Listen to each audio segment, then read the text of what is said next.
ठीक है, हेडिंग कर लेंगे चैप्टर के नाम से the calculus of residues, RESIDUES, residues DUES। ठीक है, अब उसमें आप हेडिंग कीजिए residue at a pole, residue at a pole, residue at a pole. ठीक है, देखिए यहाँ पे रेसिड्यू एट अ पोल कैसे डिफाइन करते हैं।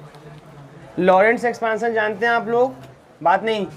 एफ जेड इक्वल टू क्या लिखते हैं लॉरेंट्स एक्सपांसन में हम लोग, summation N equal to 0 to infinity A n और z minus A to the power n और प्लस का summation N equal to 1 to infinity b n और z minus A to the power minus n, यही ना। ए आपका Lorentz expansion होता है जिसमें ए आपका हो गया प्रिंसिपल पार्ट, इसी क्या बोलते हैं हम लोग, प्रिंसिपल पार्ट। ये होता है प्रिंसिपल पार्ट। ठीक है, देखिए इस रेसिड्यू में खाली पोल से मतलब है, पोल आप निकाल लेंगे, कितने ऑर्डर का पोल है ये जान जाएंगे, फिर रेसिड्यू का फार्मूला लगाएंगे, काम खत्म हो जाता है यहाँ पे। ठीक है, ये प्रिंसिपल पार्ट। अच्छा, यहाँ पे ए एन इक्वल टू क्या लिखवाया गया था, ए एन इक्वल टू बताइए, याद है आप लोगों को, बताइए, ये मुझे याद नहीं है, बताइए आप लोग। ए एन इक्वल टू क्या लिखवाया गया था, where A N equal to क्या था, समेशन के फॉर्म था कि इंटीग्रेशन के फॉर्म में था, समेशन 1/2 पाई कि 2 पाई था, 1 समेशन इंटीग्रेशन है। अच्छा, इंटीग्रेशन में आया होगा, F Z upon Z minus A to the power ऐसा होगा n+1 डी जेड,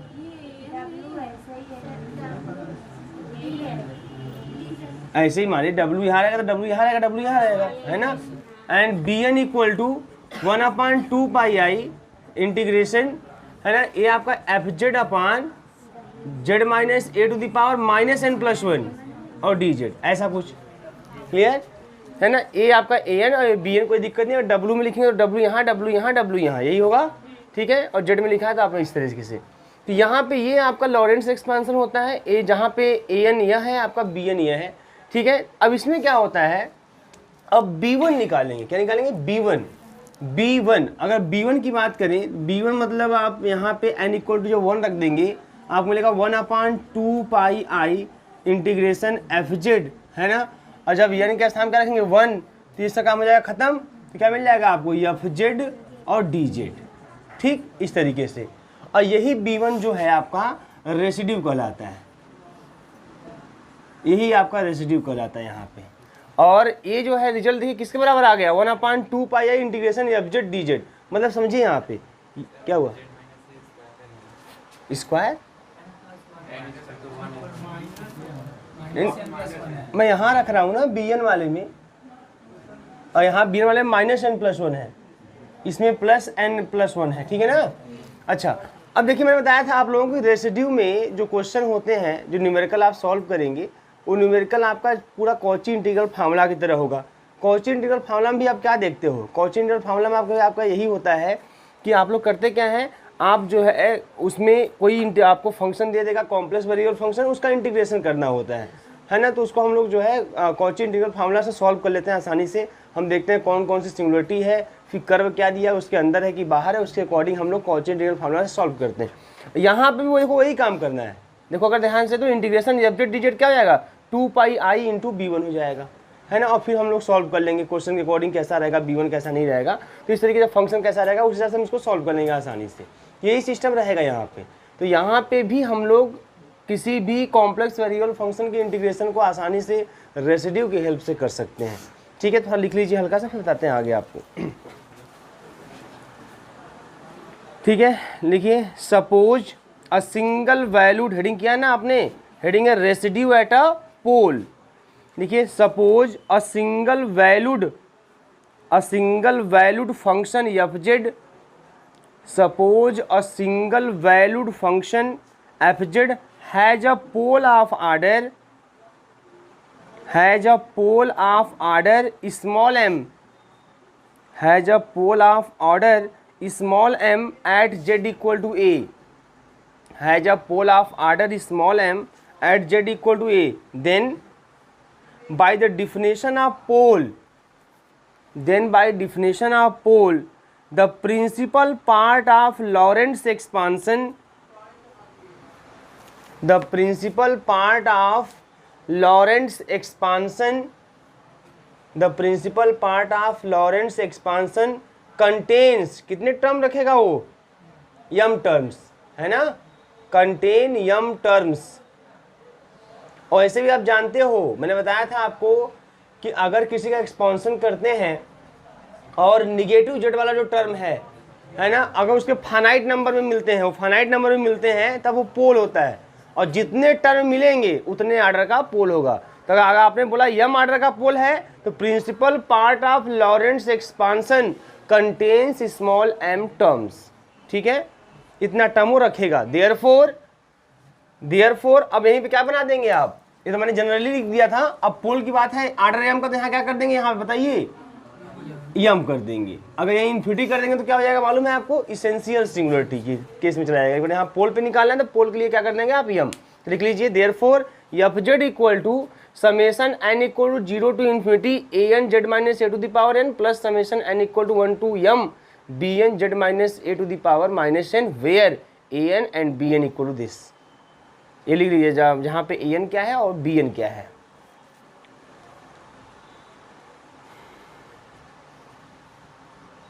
ठीक है, और एक कर्व भी दिखा लेंगे आप, over the curve c, over the curve c, क्योंकि जो क्वेश्चन आपको आएंगे वो कोई कर्व बाउंड्री आपको दी जाएगी और उसी को हम लोगों को सॉल्व करना रहेगा। कोई दिक्कत है क्या बताइए।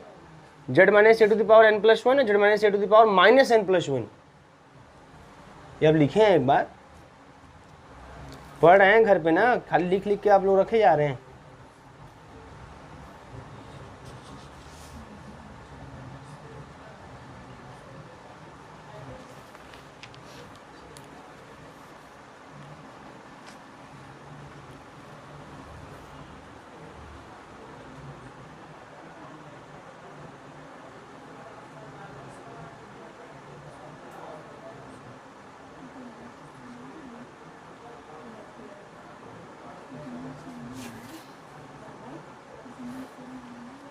हो गया, आगे लिखिए इसमें बेटा, आप लिखिए इतना लिख दिए, ए एन बी एन लिख दिया आप यहाँ पे है, ए एन बी एन हो गया ना। लिखिए therefore B one equal to, अब ये कहाँ से आएगा, यही जो बी एन आपका है इसी में क्या करेंगे, एन इक्वल टू 1 रख देंगे आप, एन इक्वल टू 1 रख दीजिए तो -1 + 1 0 हो जाएगा, जेड माइनस ए की पावर 0 मतलब 1, तो आपको ये मिलेगा। Therefore B one equal to लिख दीजिए 1/2 पाई आई integration f z d z, 1/2 pi आई integration f z d z, ठीक है। अब लिखिए the coefficient B1 is called, the coefficient B1 is called, the coefficient B1 is called the residue of f z, the residue of f z, the residue of f z at the pole z equal to a, at the pole z equal to a, at the pole z equal to a, हो गया। And this is denoted as, and this is denoted as, कैसे denote करेंगे इसी चीज को, residue at z equal to a, ठीक है, residue at z equal to a. This residue at z equal to a क्या हो जाएगा, B1, है ना, क्योंकि B1 को रेसिड्यू बोल रहे हैं। कैसे तो आएंगे क्या sir, residue at z equal to a क्या हो जाएगा हमारा, B1, ठीक है। ये इस तरह से इसको आपको इक्वेशन कर लेंगे, इस वाले B1 को इक्वेशन नंबर फर्स्ट कर लेंगे।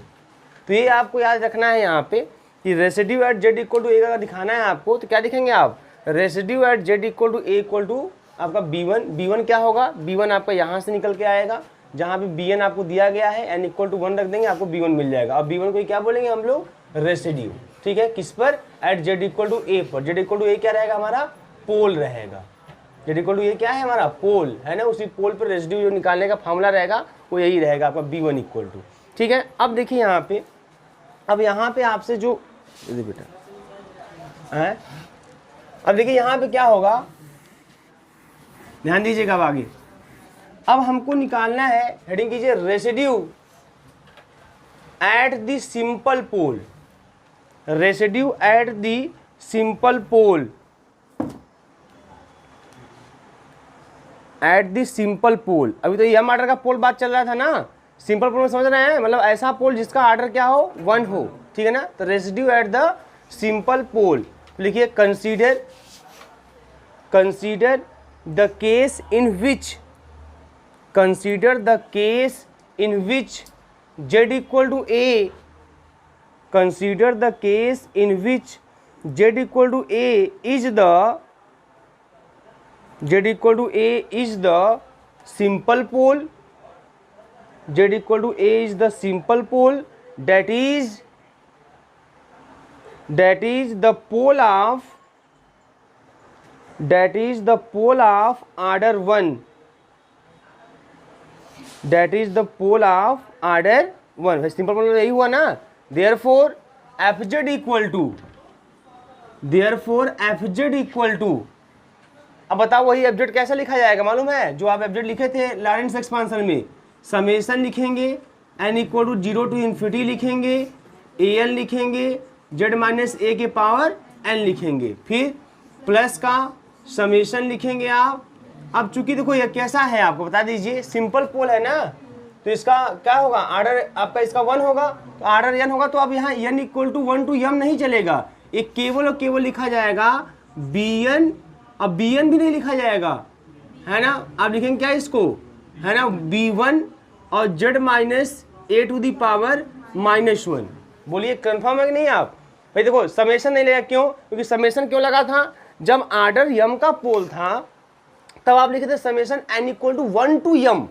अब यहाँ आर्डर 1 का पोल है ना, तो यहाँ पे अब रन तो करेगा नहीं, 2 रहता तो n इक्वल टू 1 टू 2 कर देते। अगर मान लीजिए 2 आर्डर का पोल होता तो क्या बोलते n equal to 1 to 2, 3 order का होता तो बोलते n equal to 1 to 3, m order का है तो n equal to 1 to m। लेकिन जब एक ही आर्डर का है तो वही रहेगा सिंगल, है ना, तो वहाँ पे समेशन का काम ही खत्म हो जाएगा भाई। सिंगल जब वही रह जाएगा, समेशन तब लगता है जैसे मान लीजिए 2-3 टर्म हो, मोर देन 1 टर्म हो तो समेशन में दिखा देंगे आप, लेकिन यहाँ पे जब एक ही टर्म है तो समेशन पहली बात तो हट जाएगा, एक बात। दूसरी बात आगे क्या है bn, तो n के स्थान क्या कर देंगे 1, क्योंकि फिक्स है कि यहाँ पे n इक्वल टू 1 है केवल, है ना, 1 के आगे कुछ नहीं है। फिर z माइनस ए के पावर n के स्थान फिर 1 तो -1 हो जाएगा, तो मतलब ये हो जाएगा आपका इस तरह से। देखो यहाँ पे समेशन n इक्वल टू, ध्यान दीजिएगा, 0 टू इन्फिनिटी और an z minus A to the power n और प्लस का b1 अपान z माइनस का a, बताइए हो जाएगा, है ना। देन अगर मैं आपसे ये पूछूं कि limit z tends to a, जो कि पोल है, z इक्वल टू a क्या है, पोल है, और z माइनस का a एफ जेड क्या होगा, मैं आपसे पूछूं इसका लिमिट क्या होगा, ये वैल्यू क्या होगी, है ना। तो आप क्या करेंगे मालूम है, देखो यहाँ ध्यान देना, limit z tends to a और z माइनस का a, यही है। अब एफ जेड के स्थान पे पूरा summation n equal to 0 to infinity an z minus A to the power n, clear बेटा, z minus A to the power n और प्लस का b1 अपान z माइनस का a, क्लियर। अब मैं आपसे अगर पूछूं, ध्यान दीजिएगा, अगर यहाँ पूछा जाए आपसे कि इसकी लिमिट क्या होगी, क्या बताएंगे, बताइए कौन बताएगा, क्या होगी इसकी लिमिट। अगर मैं z टेंस टू a इस पर भी ऑपरेट कर दूं और फिर इस पर भी ऑपरेट कर दूं तो क्या आएगी लिमिट, भाई दोनों पे लगेगा लिमिट दोनों पे लगेगा, तो इस पर क्या आएगा, ये 0 हो जाएगा भाई। देखो ए इससे भी मल्टीप्लाई होगा, इससे भी मल्टीप्लाई होगा, है ना। तो अगर आप यहीं पर रख दो z इक्वल टू ए रख दो तो a माइनस ए 0 और 0 समथिंग कुछ भी जाएगा, 0 साफ हो जाएगा। और ऐसे भी देखिए z माइनस ए सब में मिलेगा। इसको मैं एक्सपांसन भी कर दूं इस फंक्शन का, मैं इसका समेशन जो है इसका एक्सपांसन करके लिखूं मैं, है ना, n equal to 0 to infinity करके, तो z माइनस ए सब में आएगा। पहले में z माइनस ए आएगा, या मान लीजिए z माइनस 0 रखेंगे तो z नहीं आएगा, लेकिन आगे z माइनस ए है तो आएगा पहले में, दूसरे में z माइनस ए का स्क्वायर आएगा, तीसरे में z माइनस ए का क्यूब आएगा। हर टर्म में जब समेशन आप ओपन करोगे हर टर्म में आप z माइनस ए पाओगे। तो जब z इक्वल टू ए रखोगे आप तो हर टर्म हो जाएगा 0, मतलब ये पूरा साफ हो जाने वाला है, कंफर्म। अब फिर जब इसका मल्टीप्लिकेशन इसमें करेंगे तो ये वाला इससे कट जाएगा, तो केवल बचेगा b1। अब b1 पे लिमिट इसका कोई असर नहीं करेगा, मतलब ये रिजल्ट आएगा b1, नहीं आएगा, ये रिजल्ट क्या आएगा b1। और b1 ही क्या है, b1 ही क्या है, residue at z equal to a, residue at z equal to a। इसका मतलब आपको कोई नया फार्मूला मिल गया, 10 क्या मिल गया कि residue at z equal to a, z equal to a क्या है, सिंपल पोल। ये क्या है आपका सिंपल पोल, मतलब पोल है कितने ऑर्डर का, 1 ऑर्डर का, ये सिंपल पोल है। तो residue at z equal to a, अभी क्या मिल गया, लिमिट, देखो ये फॉर्मूला मिल गया, limit z tends to a, z minus का ए और एफ जेड, ऐसे निकाल लेंगे तुरंत रेसिड्यू, तुरंत रेसिड्यू ऐसे निकाल लेंगे। ये फॉर्मूला आपका निकल के आ गया, residue at z equal to a equal to क्या हो गया, limit z tends to a, z minus a f z. Clear है। लेकिन मैंने क्या बताया आपको, अगर यम ऑर्डर का पोल है तो लॉरेंट्स एक्सपांसन के अकॉर्डिंग अगर हम चलें तो summation N equal to 0 to infinity A N Z minus A to the power N plus summation N equal to 1 to M B N Z minus A to the power minus n. ये आपका इस तरीके से हो गया है ना, जहाँ पे ए एन लिखा आपने, जहाँ पे बी एन लिखा। तो रेसिड्यू का जो डिफिनेशन दिया गया है कि जो B1 होता है, जो कोफिशिएंट B1 है, वही क्या कहलाता है, रेसिड्यू कहलाता है जेड इक्वल टू ए पर, है ना। जब हमारा जो पोल हो वो यम ऑर्डर का हो, तब आपने वहाँ देखा कि वही क्या कहलाता है आपका B1 ही क्या कहलाता है, रेसिड्यू कहलाता है। और B1 को क्या लिखते हैं हम लोग, residue at z equal to a. अच्छा, ये तो हो गया मान लीजिए यम ऑर्डर की बात हो गई। लेकिन अगर मान लीजिए हमारा पोल सिंपल ऑर्डर का हो, मतलब 1 ऑर्डर का हो, तब ऐसे केस में वही जो लॉरेंट्स एक्सपांसन एफ जेड है वो ऐसे लिखा जाएगा, नहीं लिखा जाएगा। जब हमारा अगर सिंपल पोल होगा तो f Z equal to n equal 0 to infinity A N Z minus ए के पावर एन लिखा जाएगा प्लस। अब यहाँ principal part, main principal part से मतलब होता है प्रिंसिपल पार्ट, लॉरेंट्स एक्सपांसन का प्रिंसिपल पार्ट जितना टर्म कंटेन करता है उसी के हिसाब से बोला जाता है कि भैया हमारा जो सिंगुलरिटी है वो पोल है, कि हमारा सिंगुलरिटी जो है वह एसेंशियल सिंगुलरिटी है कि रिमूवेबल सिंगुलरिटी है। यहाँ तक कि ये भी बताया जाता है वहाँ से कि अगर पोल है तो कितने ऑर्डर का पोल है। प्रिंसिपल पार्ट में जितने, अगर फाइनाइट टर्म है तो बोलते हैं पोल, अगर फाइनाइट टर्म कितने हैं अगर ये पता चल जाए तो हमें ये भी मालूम चल जाता है कि पोल कितने ऑर्डर का है। जैसे आपने पहले बार लिखा था तो वहाँ पे n इक्वल टू 1 टू यम लिखा था प्रिंसिपल पार्ट में, मतलब जो निगेटिव वाला पार्ट है ना। तो इसलिए वहाँ पे आपने बोला था कि जो पोल है कितने ऑर्डर का है, यम ऑर्डर का है। लेकिन यहाँ पे जब हम सिंपल पोल की बात करेंगे तो पोल हो जाएगा 1 ऑर्डर का। तो ऐसे केस में जो है समेशन पे काम करेगा नहीं, ये कब टर्म है तो समेशन हटा देंगे वहाँ से। फिर क्या है, फिर bn, तो n के स्थान पे 1 तो b1, और फिर z माइनस ए के पावर माइनस एन, n के स्थान पे फिर 1, तो ये आ गया, मतलब ऐसा आ गया। अब क्या करना है, अब इसी को देखिए, अगर मैं इसकी वैल्यू निकालना चाहूँ, limit z tends to a z minus a f z की वैल्यू निकालना चाहूँ तो क्या होगा, जब लिमिट को ऑपरेट करेंगे तो limit z tends to a z minus a f z, ये पूरा है, पूरा छाप दिया यहाँ पे। अब जब इसका एक्सपांसन करेंगे तो पहले टर्म में केवल ए नॉट आएगा। क्या आएगा, अगर मैं इस समेशन को ओपन करूंगा तो पहले वाले टर्म में क्या आएगा, ए नॉट, फिर क्या आएगा a1 जेड माइनस का a आएगा, फिर a2 जेड माइनस ए का होल स्क्वायर आएगा, ऐसे ही आएगा। लेकिन चूंकि आगे जेड माइनस ए मल्टीप्लीकेशन में है तो इस यहाँ हो जाएगा ए नॉट जेड माइनस ए, यहाँ स्क्वायर, यहाँ क्यूब, ऐसे होगा। तो जब आप इसका एक्सपांसन करेंगे, मतलब जब इस समेशन को ऑपरेट करेंगे, ओपन करेंगे और जेड माइनस ए से मल्टीप्लाई करेंगे, हर टर्म में जेड माइनस ए पाएंगे, हर टर्म में जेड माइनस ए पाएंगे। और जब इस पर लिमिट को ऑपरेट करेंगे तो हर टर्म इक्वल टू 0 हो जाएगा, तो ये जो है पूरा पार्ट साफ हो जाएगा। फिर उसके बाद जब इसका मल्टीप्लिकेशन इसमें करेंगे तो ये इससे कटेगा, खाली b1 बचेगा। तो b1 खाली बचेगा तो लिमिट उस पर काम नहीं करेगा, इसलिए रिजल्ट क्या आ जाएगा आपका b1। और b1 को हम लोग क्या बोलते हैं, residue at z equal to a. तो मैं लिख दिया residue at z equal to a. इसका मतलब यह हो गया कि residue at z equal to a क्या आ गया, limit z tends to a z minus a f z. तो ये फार्मूला है, ये आपको याद रखना है कि अगर हमारा z इक्वल टू ए, अगर ये सिंपल पोल रहा, क्या रहा, सिंपल पोल, याद रखेंगे, अगर z इक्वल टू ए हमारा सिंपल पोल रहा, देन ऐसे केस में जो रेसिड्यू निकालेंगे, जब रेसिड्यू कोई बोलेगा भाई बताओ z इक्वल टू ए पर रेसिड्यू क्या होगा, तो आप इसी फार्मूले से बताएंगे, तुरंत बताएंगे, काम खत्म होगा। आंसर जो भी आएगा यहाँ से वही क्या हो जाएगा, रेसिड्यू। ठीक है, नोट कर लिया आप लोगों ने, नहीं नोट हुआ है, नोट कर लीजिए फिर तुरंत।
हो गया भैया? अब हेडिंग करो आप, कॉचीज रेसिड्यू थियरम। ठीक है, हेडिंग करेंगे हम लोग Cauchy's residue theorem, CAUCHY, Cauchy's residue theorem. ठीक है, कॉचीज रेसिड्यू थियरम इंपॉर्टेंट रहेगा, स्टेट प्रूफ करके एग्जाम में हमेशा लगभग अल्टरनेट करके आता रहता है। अरे वो तो फार्मूला ही था इसके पहले वाला, इसके पहले मैं खाली रेसिड्यू का डिफिनेशन लिखवाया हूँ, रेसिड्यू का फार्मूला। अगर सिंपल पोल है तो रेसिड्यू कैसे निकालते हैं, और रेसिड्यू निकालते हैं वही हेडिंग था आपका, रेसिड्यू एट द पोल, पोल पर रेसिड्यू कैसे निकालते हैं। ठीक है, तो अब हेडिंग की है हमने कॉची रेसिड्यू थ्योरम लिखिए इसमें। इफ़ FZ स्टेटमेंट लिखिए, if FZ is analytic, if FZ is analytic within and on a, if FZ is analytic within and on a closed contour C, within and on a closed contour C, except at a finite number of points, closed contour C, contour मतलब curve, closed contour C, except EXCPT, except at a finite number of points, except at a finite number of points Z1, Z2, Z3, finite number of points Z1, small z1, Z2, Z3, Zn, within capital C, within capital C, then within capital C, then integration FZ DZ, then integration FZ DZ है ना, over curve C equal to 2πi summation R equal to 1 to n residue at Z equal to Zn, यह ZR कर लीजिए, R equal to 1 to n ZR तब कर लीजिए, यह ऐसे। ठीक है, integration FZ DZ equal to 2πi summation R equal to 1 to n residue at Z equal to ZR। ठीक है, देखो यहाँ पे ये क्या है, ये 2πi ये सम ऑफ द रेसिड्यूज है, समेशन मतलब क्या, सम ऑफ द रेसिड्यूज। जैसे फॉर एग्जांपल यहाँ पे क्या है, मतलब कहा क्या है, देखो जैसे एक कर्व C है, ठीक, हमारा जो FZ फंक्शन है, ध्यान दीजिए विनीत कुमार, हमारा जो FZ फंक्शन है ना, वह जो है इस कर्व के अंदर और इस कर्व की बाउंड्री पर है ना, हर पॉइंट पर एनालिटिक है, बस कुछ पॉइंट को छोड़कर। कुछ पॉइंट्स कौन कौन से हैं, Z1, Z2, Z3 है ना, Z4 करके कहाँ तक है साहब पास, Zn। कुल n पॉइंट्स हैं हमारे कर्व के अंदर, n पॉइंट्स हैं जिनके नाम Z1, Z2 दिया गया Zn तक। इन पॉइंट पर एनालिटिक नहीं है और हर पॉइंट पर एनालिटिक है, मतलब जो FZ हमारा है वह इस कर्व के अंदर हर पॉइंट पर एनालिटिक है ना, इस कर्व के बाउंड्री पर भी जितने पॉइंट्स हैं उन पर भी एनालिटिक है, लेकिन उसी कर्व के अंदर कुछ ऐसे पॉइंट्स हैं जिस पर हमारा फंक्शन एनालिटिक नहीं है, बोला ना एक्सेप्ट, मतलब कुछ पॉइंट्स को छोड़कर। तो कुछ पॉइंट्स कौन कौन से हैं, Z1, Z2, Z3, Z4 dot क्या Zn, ऐसे आपके n पॉइंट्स हैं जिस पर हमारा फंक्शन क्या है, एनालिटिक नहीं है। क्लियर है, क्लियर। अच्छा अब देखिए यहाँ पे जब फंक्शन इस पर एनालिटिक नहीं है तो मतलब ये सब क्या हो जाएंगे, सिंगुलरिटी।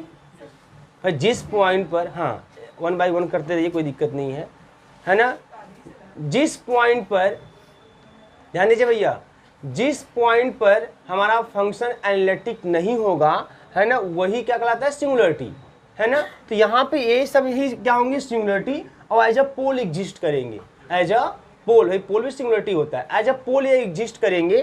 तो अब इस पर क्या कर रहा है कि अब हर पॉइंट पर जितने भी सिंगुलरिटी एज अ पोल यहाँ मिल रहा है उन सभी पे क्या निकालेंगे, रेसिड्यू, सभी पे क्या निकालेंगे, रेसिड्यू। जैसे residue at Z equal to a, residue at Z equal to b, हमारा लिखा था ना, residue at Z equal to a मतलब क्या, limit Z tends to a Z minus a FZ। अगर कोई बोले, आपसे बोले residue at Z equal to b क्या होगा, मतलब Z इक्वल टू बी, मतलब बी आपका सिंगुलरिटी है, बी पोल है, तो residue at Z equal to b क्या होगा, तो बोलेंगे limit Z tends to b Z minus b FZ, ऐसे।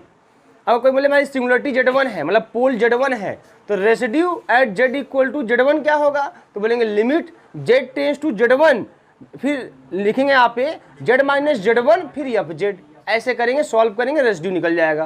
तो ऐसे क्या करेंगे, रेसिड्यू थ्योरम कहता है कि अगर कर्व हमारा, तो वही चीज़ है पूरा, कॉची इंटीग्रल फार्मूला में क्या समस्या हो रही थी, कॉची थ्योरम में आपने देखा कि अगर फंक्शन हर पॉइंट पर एनालिटिक है और जिस पॉइंट पर एनालिटिक नहीं है, अगर वो कर्व के बाहर तो कोई मतलब नहीं है, मतलब इसका मतलब कर्व के अंदर हर पॉइंट पर अगर एनालिटिक है तो then integration f d z equal to 0।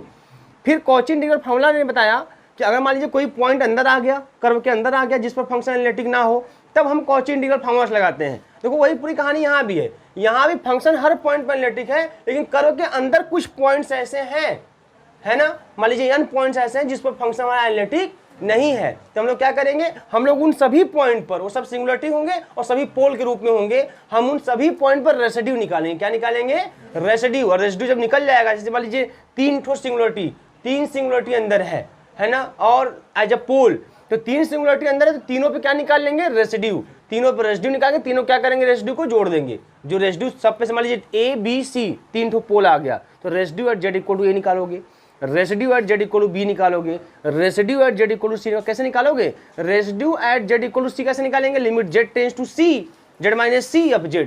Residue at Z equal to B कैसे निकालोगे, है ना, आपका limit Z tends to B Z minus B of Z।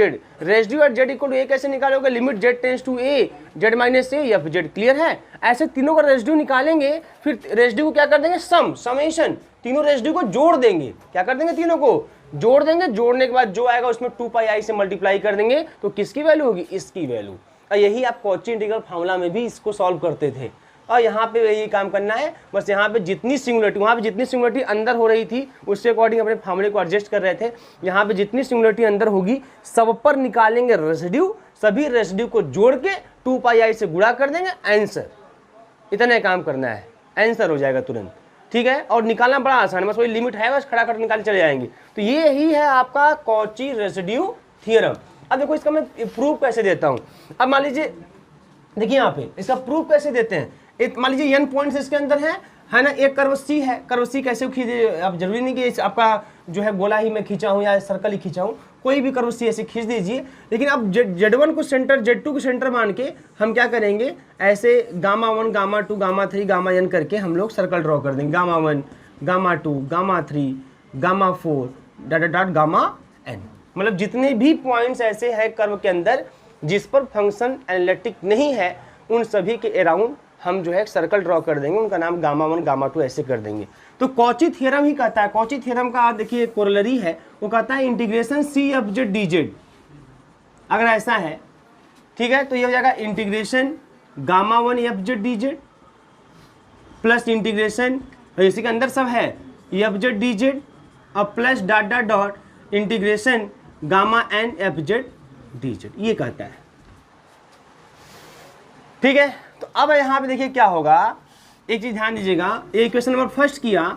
अब सिंस अगर कोई आपसे पूछे रेसिड्यू, कोई आपसे कहे residue at Z equal to Z1 क्या होगा, आपसे कोई बोले भाई देखो Z equal to Z1 Z2 इसी पर निकालेंगे, क्योंकि Z1 Z2 Z3 ही यहाँ पे क्या है, सिंगुलरिटी एज अ पोल, है ना, यही ना बोला गया है स्टेटमेंट में। देखिए कि हमारा फंक्शन एनालिटिक है एक्सेप्ट कुछ पॉइंट्स पर, वो कुछ पॉइंट्स कौन से हैं, Z1 Z2 Z3, तो जिस पर फंक्शन एनालिटिक नहीं होता वही तो सिंगुलरिटी होता है।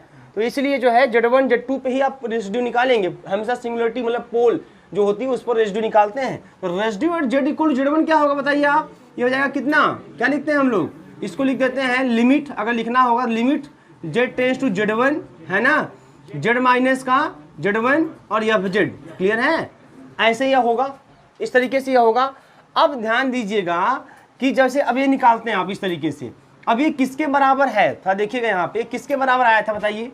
तो यहाँ से जो रिजल्ट है ये देखो कैसा मिलने वाला है आपको, ये मिल जाएगा 1/2πi, या आप ऐसे भी लिख सकते हैं इसको कि इंटीग्रेशन f(z) dz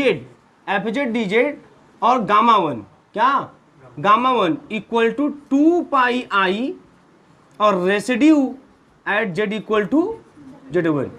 जो आपको डिफिनेशन लिखवाया गया है, जब आपको डिफिनेशन लिखवाया गया था, देखिए B1 किसके बराबर आया था, देखिए आप खुद देखिए, आप मिला लीजिए उसको, है ना, b1 इक्वल टू लिखा है ना residue z equal to a। और आगे बढ़िए, उसमें एफ जेड डी जेड का वैल्यू आया कि नहीं आया है। b1 इक्वल टू क्या है, देखिए b1 इक्वल टू क्या लिखवाया गया है, इंटीग्रेशन 1/2 पाई आई। देखिए b1 इक्वल टू मैं लिखवाया हूँ डिफिनेशन में, b1 equal to 1/2 pi I integration f z d z, जो इसको इक्वेशन नंबर फर्स्ट किए हैं आप वहाँ देखिए। अब b1 क्या रेसिड्यू है, तो मैं लिख सकता हूँ जो b1 है ना, मैं इसको जो 1/2 पाई आई करके है, अगर मैं इसको मैं पूरा डिटेलिंग करके लिख देता हूँ। लोग आप ऐसे लिखे होंगे फ्रॉम इक्वेशन फर्स्ट से कि b1 इक्वल टू आप लिखे होंगे 1/2 पाई आई, है ना, integration f z d Z.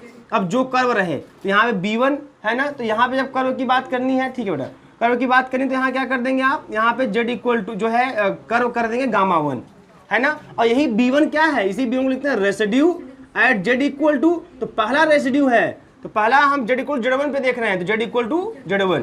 तो यहाँ से बेटा क्या मिल जाएगा, यहाँ से आपको मिल जाने वाला है, ध्यान दीजिएगा, यहाँ से कोई बोलेगा भैया कि integration gamma 1 F z d z क्या होगा, तो आप बोलेंगे 2 पाई आई, और रेसिड्यू बोलेंगे at z equal to z1। Clear है। इसी प्रकार सिमिलरली, इसी प्रकार आपसे कोई बोले integration gamma 2 f z d z क्या होगा, तो आप बोलेंगे 2 pi i residue at z equal to z2। Clear है। अब ऐसे ही आप कंटिन्यू करेंगे तो integration gamma n f z d z बराबर 2 pi i residue at z equal to z. यही सब वैल्यू इक्वेशन नंबर फर्स्ट में आप रख देंगे। क्लियर है। यही सब वैल्यू इक्वेशन नंबर फर्स्ट में रख देंगे तो क्या होगा, यहाँ पे जाएगा 2 pi i residue at z equal to z1, यहाँ भी 2 pi i residue at z equal to z2, यहाँ पे जाएगा 2 pi i residue at z equal to zn, और 2 पाई आई क्या कर लेंगे कॉमन, है ना, कॉमन हो जाएगा। फिर क्या होगा, residue at z equal to z1 plus residue at z equal to z2 plus residue at z equal to z3 और plus dot dot dot plus residue at z equal to zn। तो उसी क्या लिखेंगे, summation r equal to 1 to n residue at z equal to zr। Clear है ना, छाप लीजिए। Clear है ना भैया।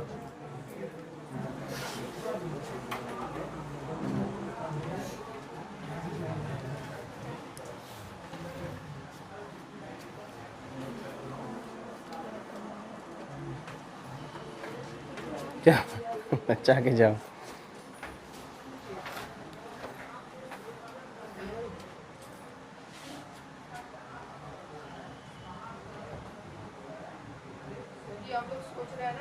हाँ सोचिए। आप लोगों को चेक, जब अच्छा, रिजल्ट निकल जाएगा उसे लगा दीजिएगा, नहीं निकलेगा तो वापस कर देंगे।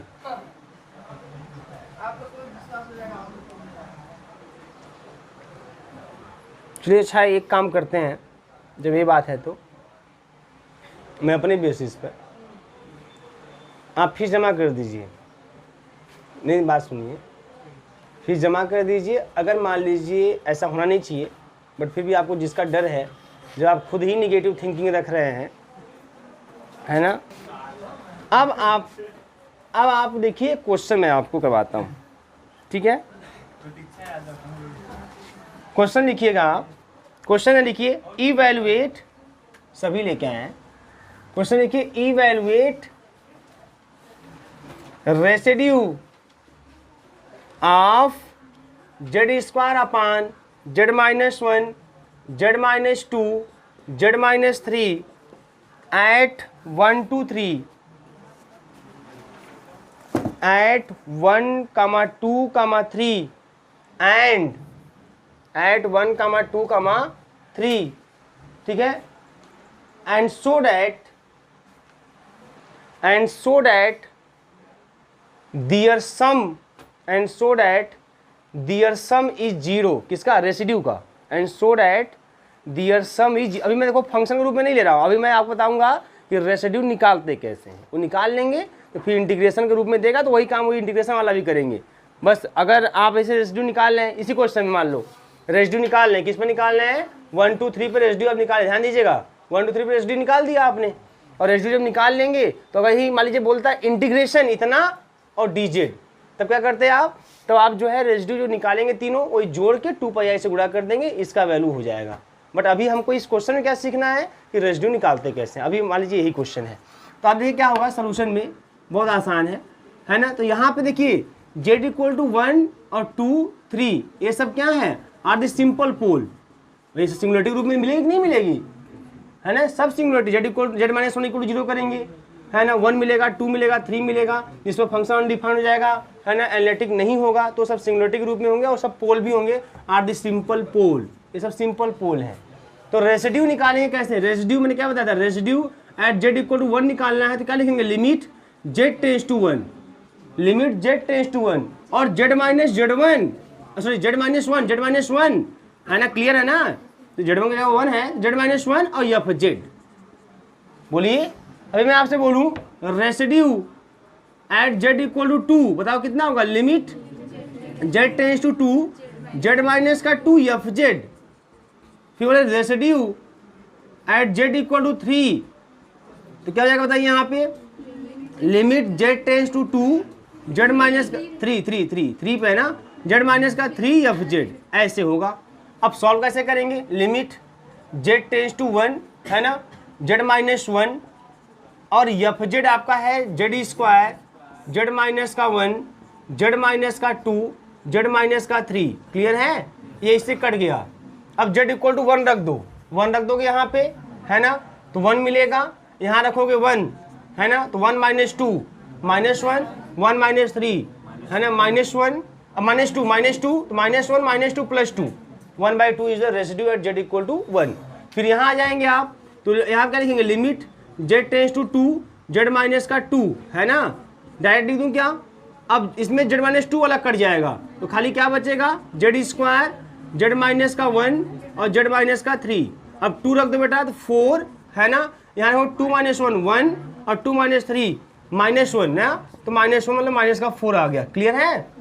फिर residue at z equal to 3 निकालेंगे तो बस जेड माइनस 3 वाला टर्म कट जाएगा, ठीक है, तो क्या मिल जाएगा, लिमिट जेड टेंस टू 3 और जेड स्क्वायर और जेड माइनस का 1 और जेड माइनस का 2, क्लियर है क्या भाई। अब यहाँ रख देंगे 3, अगर यहाँ पे तो क्या जाएगा 9, बताओ 3 माइनस 1 2, तो 3 माइनस 2 1, मतलब कितना हो जाएगा 2, क्लियर है ना, तो कितना होगा 9/2 हो गया। अब सम ऑफ रेसिड्यू निकाल दो, सम ऑफ रेसिड्यू, तो जब सम ऑफ रेसिड्यू आप निकालोगे तो क्या आएगा देख लीजिए, 1/2 माइनस का 4 प्लस का 9/2, है ना, 2 एलसीएम तो 1 माइनस 8 प्लस का 9, गड़बड़ हो गया क्या भाई, मैंने बोला है रेसिड्यू शो करना है 0, कहीं गड़बड़ है क्या, प्लस माइनस एक बार चेक कर लीजिए,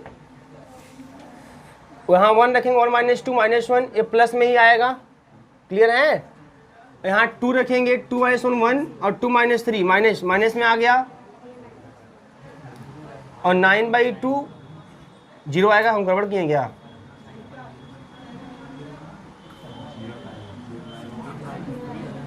ये देखो यहाँ पे 3 का स्क्वायर 9, 3 माइनस 1 2, 3 माइनस 2 1, तो वही तो है, तो ऐसे कितना आ गया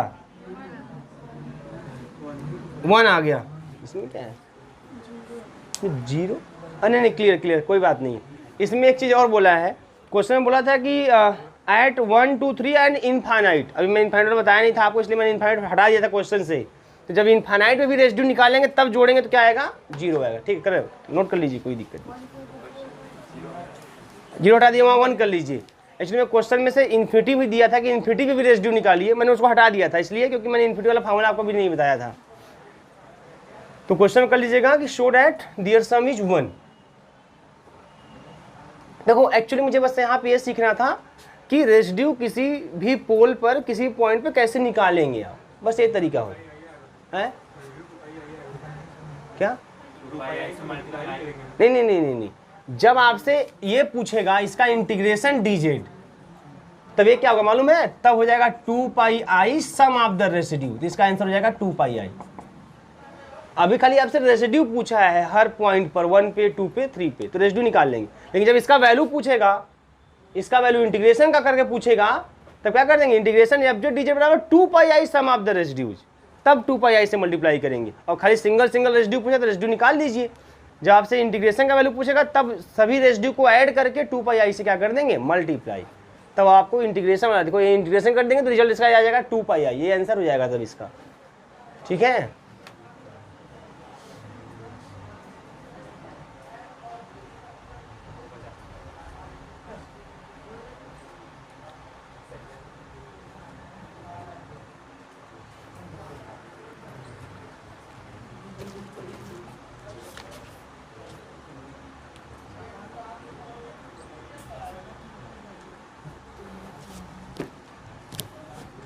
हो गया। एक क्वेश्चन मैं आपको देता हूं, था करके बता दो, काम खत्म हो। क्वेश्चन है evaluate by the method of calculus of residues, ऐसे बोल देगा तो इसी नियम से निकालेंगे। Evaluate by the method of calculus of residues integration c d z, z minus का 1 और जेड प्लस का 1, ठीक है, इस तरह से where c circle, where c circle mod z equal to 3, where c circle mod z equal to 3। देखो ध्यान रखना बेटा, अगर जो सिंगुलरिटी इसके अंदर आएगी उसी पर रेसिड्यू निकालेंगे, क्योंकि आप जो कॉची रेसिड्यू थ्योरम आपने पढ़ा था, तो जितने भी Z1 Z2 थे कर्व के अंदर थे, तो जो अंदर आएगा कर्व के उसी पे ही अब निकालेंगे रेसिड्यू, ठीक है। तो बताइए निकाल के इसको।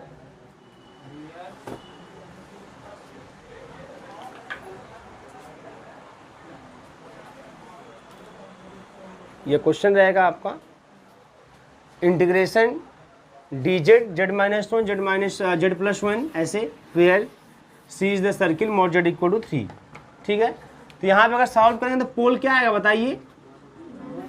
हाँ, पोल आपको जाएगा 1 - 1, ठीक है। और कन्फर्म है कि ये सब क्या होंगे, मॉड जेड इक्वल टू 3 के अंदर लाई करेंगे, इनसाइड, इसलिए दोनों पे निकालेंगे। अच्छा देखो क्या होता मालूम है, अगर उसके अंदर लाई नहीं करते तो जो आप टर्म नहीं होता उसको ऊपर कर देते हैं आप, ठीक है, याद रखें, उसको ऊपर कर देते हैं, अब जेड के साथ ले लेते हैं उसको। अच्छा अब क्या करेंगे, आप रेसिड्यू निकालेंगे दोनों पे, residue at z equal to 1, residue at z equal to 1 निकालिए, क्या हो जाएगा बताओ, लिमिट जेड टेंस टू 1 और जेड माइनस 1, क्लियर है। और एफ जेड मतलब समझते हैं, यही डी जेड को छोड़कर 1/, जेड माइनस का 1 और जेड प्लस का 1, क्लियर है सबको कि नहीं बताइए।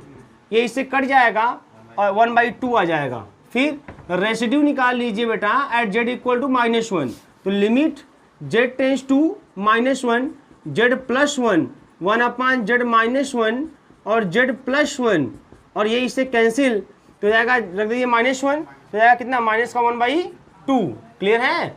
ये हो गया यहाँ पे। अब ध्यान दीजिएगा, जब ये आ गया तो देयरफॉर क्या होगा, इंटीग्रेशन सी और डी जेड और जेड माइनस का 1 और जेड प्लस का 1 है ना, ये कितना जाएगा बताइए, 2πi sum of the residue, sum of the residue, जो समेशन के फॉर्म में उसको क्या लिख सकते हैं, सम ऑफ द रेसिड्यूज। तो 2πi और सम ऑफ द रेसिड्यू कितना, हाफ माइनस हाफ, कितना आ गया 0, ये इसका आंसर हो गया, ठीक है। ये क्या हो गया इसका आंसर। अब इसी को आप कॉची इंटीग्रल फार्मूला से लगा के देखिएगा, है ना, 0 आएगा, आप मिल जाएगा 0। नहीं ये थोड़ी बात है कि कर्व के अंदर लाई करेगा तो मतलब बाहर आएगा तब 0, नहीं, कॉची थ्योरम से अगर सिंगुलरिटी कर्व के बाहर है तो उसका डायरेक्टली 0 हो जाएगा, लेकिन कॉची इंटीग्रल फार्मूला से आप अगर अंदर है तो लगाएंगे, अब लगाने पे 0 आ गया तो कोई दिक्कत थोड़ी है उसमें। ऐसा नियम थोड़ी है कि कर्व के बाहर आएगा तब 0 आएगा, वो नियम नहीं कहता है। वो नियम से कॉची थ्योरम इतना ही है कि सिंगुलरिटी अगर कर्व के बाहर है, सभी सिंगुलरिटी कर्व के बाहर है तो उसकी वैल्यू फिक्स कितना आ जाएगी, 0 आ जाएगी, है ना। अब अंदर है तो फिर उसको हम कॉची इंटीग्रल फार्मूला से सॉल्व करेंगे, जो आएगा वो आएगा, ठीक है। ऐसी बात नहीं कि जो है अंदर 0 इवन नहीं करेगा, ऐसी कोई बात नहीं है। तब इसे कॉची इंटीग्रल से सॉल्व करके देखिएगा, यू गेट 0 आल्सो, ठीक है। तो भैया ये सब करिएगा, और कल हम आपको बताएंगे, अगर अब तो वाली सिंपल पोल पे चल रहा था, अभी मान लीजिए पोल जो है वो सेकंड ऑर्डर का हो जाए, थर्ड ऑर्डर का हो जाए, यम ऑर्डर का हो जाए, तब कैसे सॉल्व करेंगे, और पोल एट इन्फिनिटी कैसे निकालेंगे, रेसिड्यू एट इन्फिनिटी कैसे निकालेंगे, ये सीख लेंगे, आपका चैप्टर भी खत्म हो जाएगा, ठीक है। कल देखेंगे, कल खत्म हो जाएगा।